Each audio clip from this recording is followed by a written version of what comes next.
Thank you, Mr. Chairman.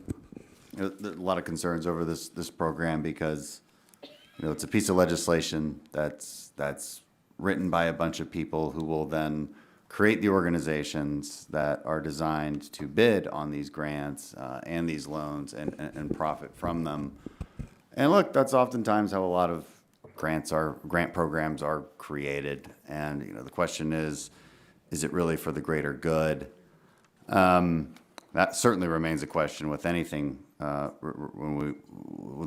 with any of the conversations surrounding green energy and zero carbon emissions. At what cost are we, and at what benefit are we getting from it?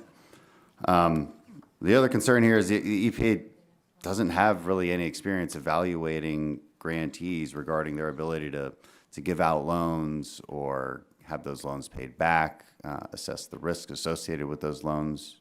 Does the EPA have that kind of banking experience? Thank you, Congressman. We do. We have a long track record of administering financial assistance programs through the state revolving funds, the WIFIA program, the Brownfields Revolving Loan Fund, and we've also drawn on our partners across government who have expertise at Treasury, Housing and Urban Development, and other agencies, Department of Agriculture, where we've done this successfully. So we both have the expertise at EPA, and we've been drawing on expertise from our peer agencies.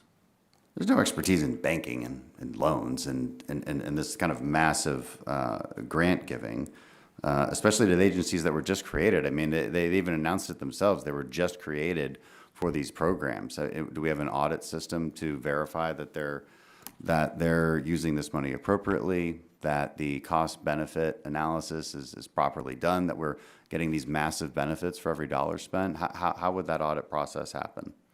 Thank you for that question. Yes. So in accordance with the Code of Federal Regulations, every grantee is going to be subject to single audit for their financial performance.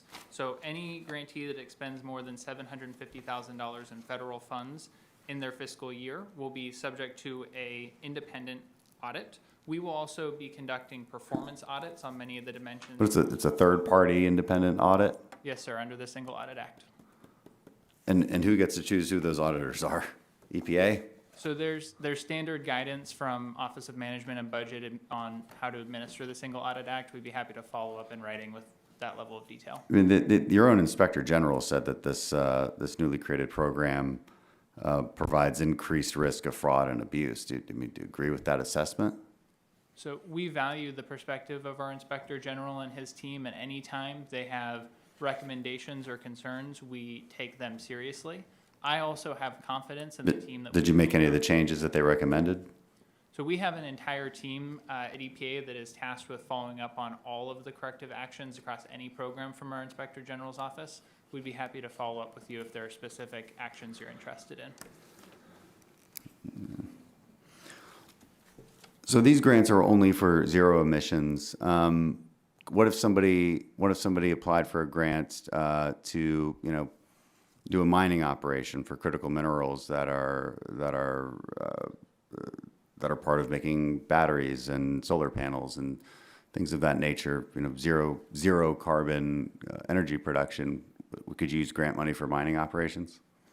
So under this program, we have those 6 criteria that we spoke to a few minutes ago, and so we would want to make sure that there is a direct co-benefit to American communities and that it reduces or avoids air pollutants. But again, if it meets the 6 criteria that the Congresswoman just walked through a moment ago, we've intentionally not prohibited our applicants from any particular type of activity, as long as they are meeting the criteria of how we've defined qualified projects.